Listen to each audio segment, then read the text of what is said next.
Assalamualaikum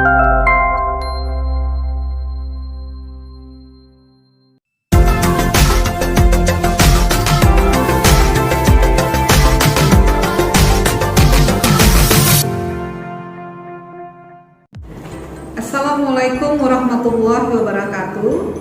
Salam sejahtera dan salam sehat buat kita semua. Sebelumnya, perkenalkan nama saya Dewi Astuti Pasaribu, Eskepmes Mkep. Saya adalah salah satu dosen tetap di Institut Kesehatan Sumatera Utara yang ada di Medan.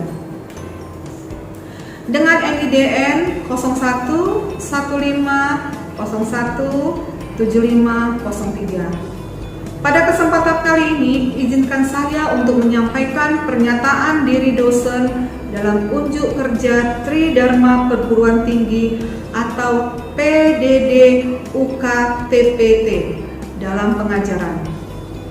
Adapun tujuan dalam pemaparan ini adalah salah satu syarat untuk mengikuti sertifikasi dosen pada tahun 2022 yang gelombang pertama. Pada kesempatan kali ini saya akan mengajarkan salah satu mata kuliah yang saya ampuh, yakni keperawatan menjelang ajal palliative care. Selain mata kuliah keperawatan menjelang ajal palliative care, saya juga mengajarkan mata kuliah keperawatan medikal bedah, keperawatan gawat darurat, keperawatan anak, keperawatan keluarga, dan keperawatan komunitas. Di mana pemaparan saya ini mencakup prinsip dia adalah delivery, interaction, and assessment. Dan berikut ini adalah outline dari materi yang akan saya sampaikan pada kesempatan ini. Yang pertama akan saya menjelaskan tentang deskripsi mata kuliah, capaian pembelajaran mata kuliah, sistem pembelajaran, materi pembelajaran, metode pembelajaran, sistem penilaian, rekaman video, proses pengajaran. Pada hari ini saya akan menyampaikan dan menjelaskan teknik pengajaran saya dengan metode pembelajaran dengan dia, yaitu delivery, interaction, dan assessment. Tapi sebelumnya saya akan menjelaskan tentang dia, saya akan menjelaskan tentang mata kuliah yang saya ampuh. Mata kuliah yang saya ampuh adalah keperawatan menjelang ajal dan palliative care. Beban studinya adalah 3 SKS, di mana 3 SKS terdiri dari 2 teori dan 1 praktek. Di mana deskripsi mata kuliah keperawatan menjelang palliative care adalah mata kuliah ini mengajarkan tentang perspektif keperawatan dari konsep keperawatan paliatif, etik, kebijakan, teknik menyampaikan berita buruk, komunikator, kebutuhan biopsikososial, paliatif, manajemen nyeri, berbagai macam terapi komplementer, tinjauan agama dan budaya, dan tentang penyakit kronis. Capaian pembelajaran setelah diharapkan mahasiswa telah mampu untuk menjelaskan perspektif keperawatan dan konsep keperawatan paliatif. Selanjutnya, mahasiswa mampu menjelaskan etik dan kebijakan tentang perawatan paliatif. Selanjutnya, mahasiswa mampu berkomunikasi dengan pasien dan keluarga mengenai perawatan paliatif. Kemudian, diharapkan mahasiswa mampu menjelaskan patofisiologi penyakit terminal. Selanjutnya, mahasiswa mampu melakukan pengajaran biopsikospiritual dan kultural. Adapun pengalaman pembelajaran mahasiswa pada mata kuliah ini antara lain adalah 1. Tatap muka langsung dengan dosen pengampuh di kelas. Kelas yang saya masuk adalah kelas yang berbentuk tatap maya maupun tatap muka. Pada pengalaman pembelajaran ini, Prodi menyediakan Google Classroom dan Google Meet untuk memfasilitasi mahasiswa. Dalam pembelajaran kelas atau tatap maya ataupun tatap muka, mahasiswa akan diberi penugasan untuk menganalisis jurnal keperawatan dan membandingkan dengan materi pada textbook. Kedua, praktek laboratorium pada proses ini mahasiswa harus melaksanakan melalui tatap muka langsung. Mahasiswa akan diarahkan untuk mempelajari materi yang sudah diajarkan agar dapat diimplementasikan di laboratorium dengan didampingi oleh dosen pengampu ataupun timnya. Selanjutnya, metode yang akan saya lakukan dalam pembelajaran adalah dengan pendekatan dia, di mana dia itu adalah delivery. Di awal pertemuan saya akan menjelaskan rancangan perkuliahan mengenai keperawatan menjelang ajal dan palliative care yang memiliki bobot 3 SKS yang terdiri dari 2 teori dan 1 praktek, di mana mata kuliah tersebut berlangsung secara tatap muka sesuai dengan RPS yang saya sampaikan di awal pertemuan perkuliahan. Saya juga memberikan materi pengkayaan untuk menambah pengetahuan dan keterampilan mahasiswa dalam melakukan pemenuhan pasien-pasien dalam palliative care dan bisa mengembangkan skillnya secara optimal. Setelah dan sebelum pembelajaran maka akan diberikan kuis, merupakan pelatihan mahasiswa terhadap materi yang akan diajarkan. Interaction, saya juga akan berinteraksi dengan mahasiswa dengan cara saya yang pertama, saluran komunikasi dengan memotivasi mahasiswa untuk bertanya di kelas, sehingga diskusi bisa berlangsung secara aktif. Dan proses pembelajaran terjalin di 2 arah.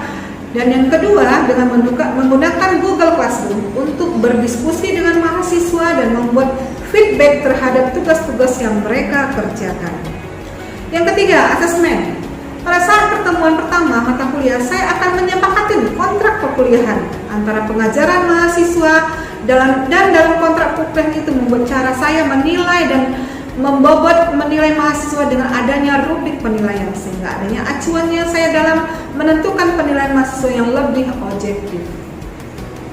Selanjutnya, saya akan menampilkan video pembelajaran saya dengan materi teknik menyampaikan berita buruk, merupakan pertemuan perkuliahan tatap muka saya. Assalamualaikum warahmatullahi wabarakatuh. Salam sejahtera bagi kita semua. Hari ini selamat pagi ya. Hari ini kita masuk dengan materi palliative care. Ini pertemuan yang ke-6. Kemarin kan sudah masuk ya pertemuan yang sebelumnya. Nah, pertemuan yang sekarang saya ingin menggali dan bertanya, dari hasil foto ini apa yang bisa kalian ungkapkan dari foto ini tentang terkait nanti dengan judul pertemuan kita tentang komunikasi. Apa yang bisa kalian ambil? Kayaknya ada pernah rumah sakit nih ya. Apa yang bisa kalian ambil antara si ibu dengan adik ini dan ini orang tuanya? Apa yang bisa kalian simpulkan? Apa yang bisa kalian maknai isi gambar ini? Siapa bisa menjawab? Boleh tunjukkan. Pendidikan sekolah. Apa? Pendidikan sekolah. Pendidikan suara. Oke. Ada lagi yang lain? Ya? Komunikasi bertanya kepada anak bagaimana perasaannya. Oke. Ada lagi yang lain? Dengan gambar ini sebelum kita masuk dengan pertemuan selanjutnya. Yuk, Pak. Bisa kamu simpulkan dengan isi gambar ini. Ayo. Ya? Sedang melakukan pemeriksaan. Ya, semuanya benar. Ya, semuanya benar ya. Nah, kita lanjut ya. Prinsip komunikasi dalam perawatan palliatif care. Ya, kayaknya sudah pertemuan kemarin. Apa sih perawatan palliatif care menjelang ajal? Ya. Oke. Nah, apa itu palliative care? Penyakit terminal. Benar kan? Nah, apa sih terminal itu? Ada yang bisa menjawab? Apa sih terminal itu?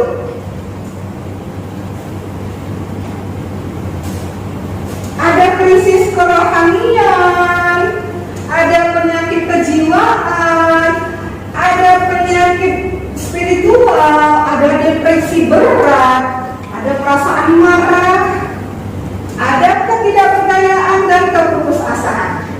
Maksudnya apa? Nih, terminal, misalnya kanker. Siapa saudaranya? Siapa yang sudah menemukan pasien penyakit kanker? Ayo tunjuk tangan. Iya, Lydia, apa? Kamu rasakan pernah nggak ketemu dengan pasien penyakit kanker? Apa yang kamu lihat? Mereka Keputusasaan? sudah kehilangan rasa untuk gairah hidup lagi.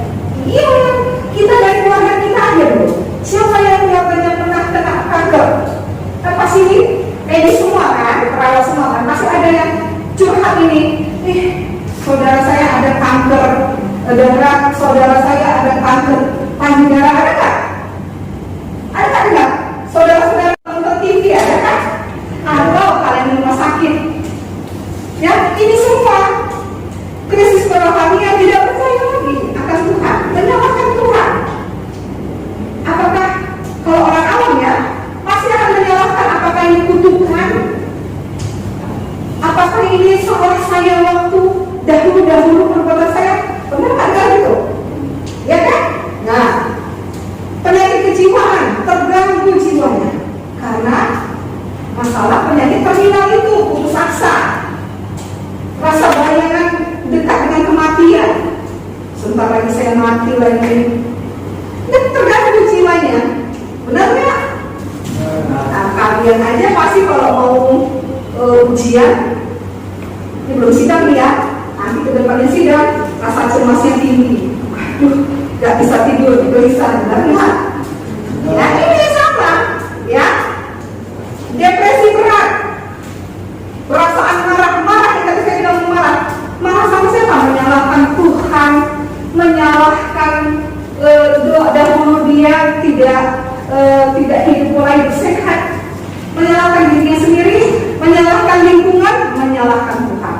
Inilah dia penyakit terminal. Oke? Jadi kesederhanaan kalimat yang digunakan harus sederhana, mudah dimengerti, singkat dan jelas. Ya, singkat dan jelas. Apalagi kejelasan. Komunikasi bias lebih jelas apabila ada kecocokan dengan apa yang diungkapkan dan yang diekspresikan oleh wajah serta gerakan tubuh. Contoh, ini kalian jumpa pasien di rumah sakit. Menurut kalian layak nggak saya? Jadi ya, halo ibu, apa kabar? Tapi saya dari HP. Layak nggak? Nggak layak kan? Jadi coba sentuh dia, tatap matanya dua arah. Apa yang ibu rasakan hari ini? Apa keluhannya? Pasti kalian senang kan? Tapi dengan saya, apa kabar kamu? Tapi saya dari mana ini? Ambil beres-beres, enak apa rasanya? Enggak kan?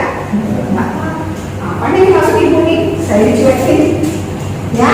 Nah, ini tepat waktu dan relevan. Perawat harus peka terhadap kebutuhan yang sedang dirasakan oleh pasien. Ya, kita perawat ya nak ya, jangan lupa ini, oke? Apalagi komunikasi non verbal. Apa sih non verbal?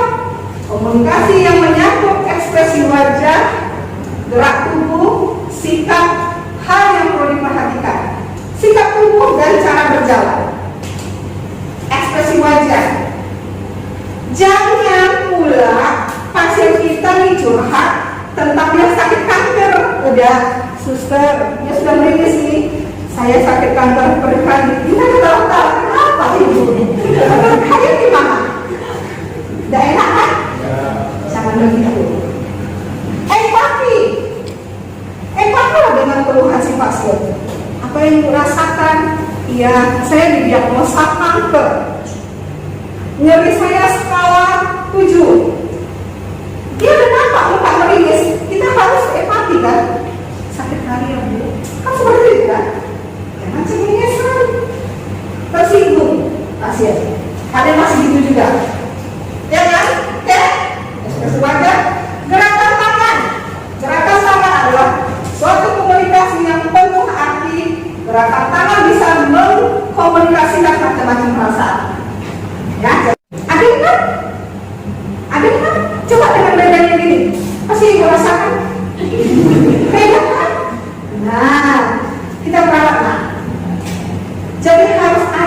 ini semua komunikasi verbal dan non verbal dengan sentuhan rasa adem. Apa yang kamu rasakan?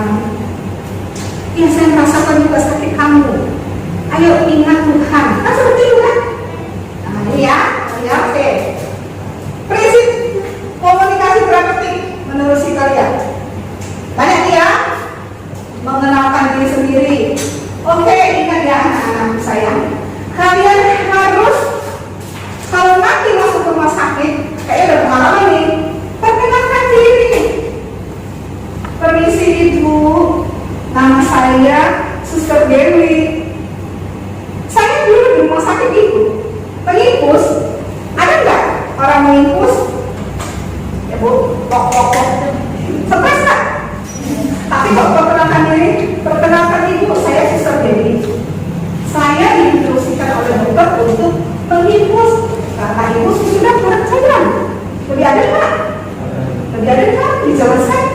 Tapi datang-datang ujuk-ujuk bawa obat infusan, nggak ada ngomong pok. Kamu rasanya gimana? Cemas. Aku rasanya iya.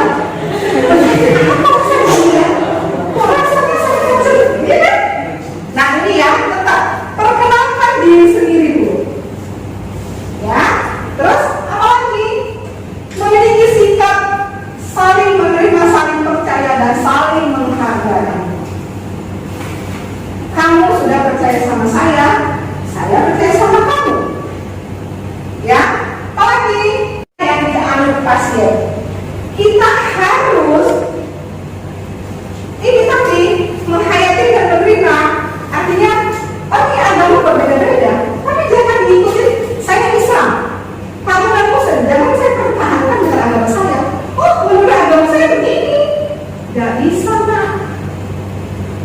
Kita harus ikut tahu di dalam menurut ajaran agamanya apa. Oke, menurut ajaran agama kamu bagaimana? Ayo ikut berdoa yuk, baca Alkitab yuk. Bisa kan? Seperti itu? Ya, jangan ngotot ini, ngotot dengan agamanya, jangan ya. Apalagi? Nih, menciptakan suasana yang memungkinkan pasien memiliki motivasi untuk mengubah dirinya baik sikap maupun tingkah laku. Apalagi menguasai perasaan sendiri secara bertahap untuk mengetahui masalah perasaan gembira. Apalagi mampu menentukan batas waktu. Banyak ya, memahami arti empati ya saya bilang. Kayaknya kalau namanya sudah medis, sudah perawat, pasti empatinya tinggi. Saya yakin. Saya pernah saya di rumah sakit, datang pasien, sampai teman saya heran. Pasien itu muntah karena nggak sempat ngejar air dan ada Pak muntah Pak. Sampai saya ingat sama saya.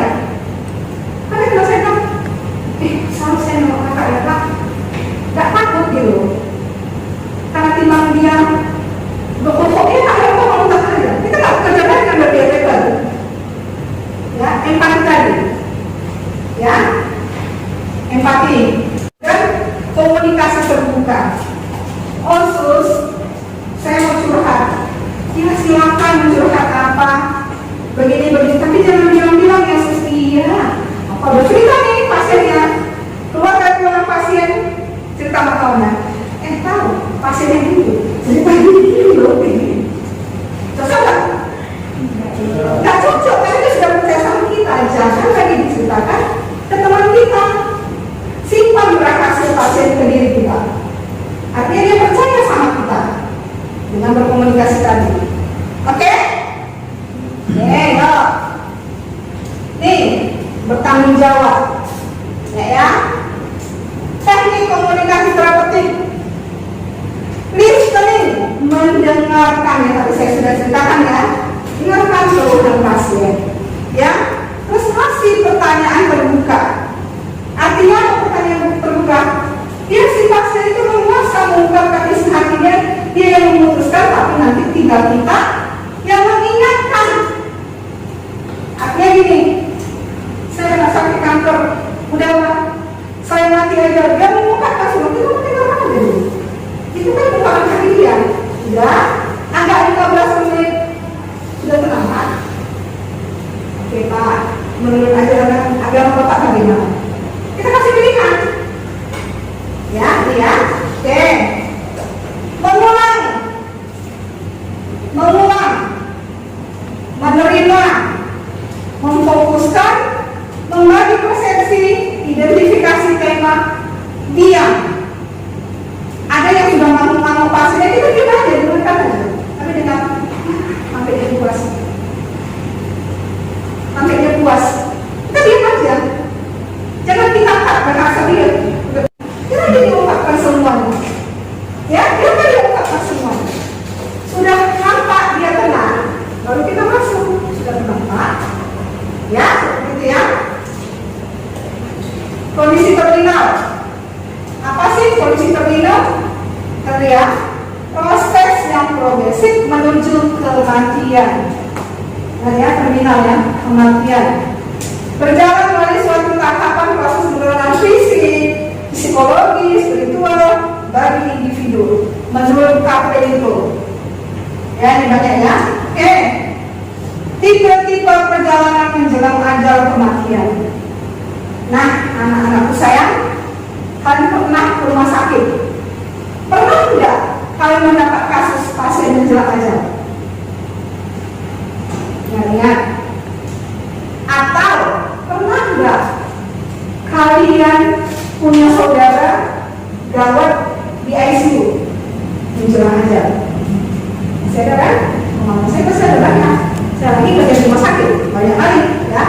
Nah, ini dia kematian yang pasti dengan waktu yang diketahui. Apa contohnya? Kematian yang pasti dengan waktu yang diketahui. Apa contohnya? Kanker. Nih, yang pasti tapi dengan waktu yang diketahui. Sering nggak dengar kata dokter, Ibu sudah kena kanker rahim stadium 4. Bayangkan ya, stadium 4. Pasti sudah ada yang pasti waktu yang diketahui. Ya udah, siap-siap. Kematian yang pasti dengan waktu tidak bisa diketahui. Ya tidak kan? Apa? Kita tahu, tapi kita tahu kan? Ya, oke. Kematian yang belum pasti. Penyakit-penyakit infeksi, DM. Ya kan? DM. Kalau sudah kena tipe 2, kakinya membusuk, lama-lama makan, ini tadi kematian yang belum pasti. Kemungkinan mati dan sembuh yang tidak tentu. Apa? COVID.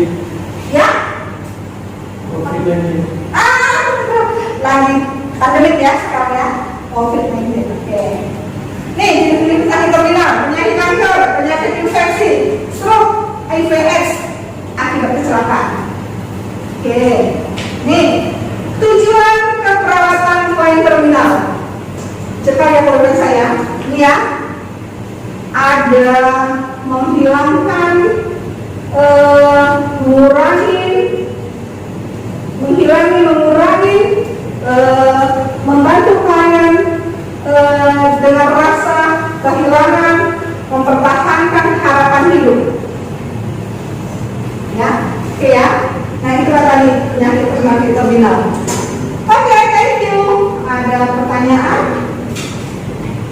Boleh dari pengalaman kalian, boleh dari pelajaran ini boleh. Karena ini untuk itu tadi komunikasi terapeutik kita ini kan berbagi pengalaman ide ya.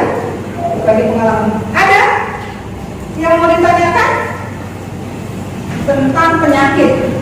Kalau abang perempuan kalau saya baca, saya mau bertanya pengalaman saya ini, saya menjawab. Boleh? Karena kan saudara-saudara lagi kayak gini lagi COVID kan? Ada nggak? Oke. Ada beberapa cara komunikasi di tahap komunikasi dalam perawatan paliatif care. Nah, tadi ya ada beberapa tahap ya komunikasi dalam komunikasi. Yang tadi ya, verbal dengan non verbal. Ya, itu tadi. Pernah nggak kalian nonton TV yang di ujung TV itu yang ada gerakan? Itu namanya apa? Non verbal. Ya, jadi manusia itu unik. Ya, ada yang tidak bisa mendengar, tidak bisa berkata-kata, pakai gerakan non verbal. Yang verbal itu tadi dia mengungkapkan perasaannya. Ya, saya begini, saya begitu. Ya, ini kan sekarang kita komunikasi verbal. Kalau ada teman kalian tunarungu, saya harus ikut pakai non verbal. Kalau kita nggak paham non verbal, tengok muka dia mereka kesakitan, kita pasti kan gitu kan? Kalau kita nggak paham, tapi muka sudah bisa seperti itu. Apa yang terjadi? Pasti dia akan menjelaskan. Pasti akan menunjukkan area yang terjadi. Paham ya? Oke. Kalau begitu, saya tutup perkuliahan dengan kesimpulan bahwa penyakit terminal adalah penyakit yang apa? Menakutkan? Lansia pun juga ada penyakit terminal juga ya kan, seperti dia DM, kan itu hipertensi, kardiovaskular kita nggak tahu ya, baru-baru ini meninggal pemain sepak bola kan, unik, ya ada yang tidak bisa mendengar, tidak bisa berkata-kata, pakai gerakan non verbal. Yang verbal itu tadi dia mengungkapkan perasaannya. Nah, saya begini, saya begitu. Ya, ini kan sekarang kita komunikasi verbal. Kalau ada teman kalian tunarungu, saya harus ikut pakai non verbal. Kalau kita nggak paham non verbal, tengok muka dia mereka kesakitan, kita pasti kan gitu kan? Kalau kita nggak paham, tapi muka sudah bisa seperti itu.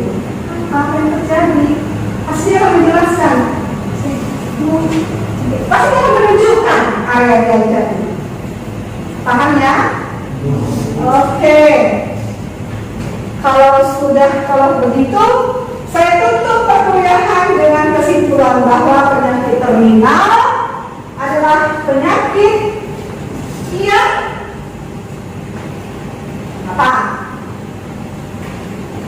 Menakutkan? Lansia pun juga ada penyakit terminal juga ya kan, seperti dia DM, kan itu hipertensi, kardiovaskular kita nggak tahu ya, baru-baru ini meninggal pemain sepak bola kan. Kardiovaskular, penyakit yang mematikan nomor 1 di Indonesia. Di dunia kardiovaskular itu. Oke, kalau begitu saya tutup dengan selamat pagi menjelang siang. Wabillahi taufiq wal hidayah. Assalamualaikum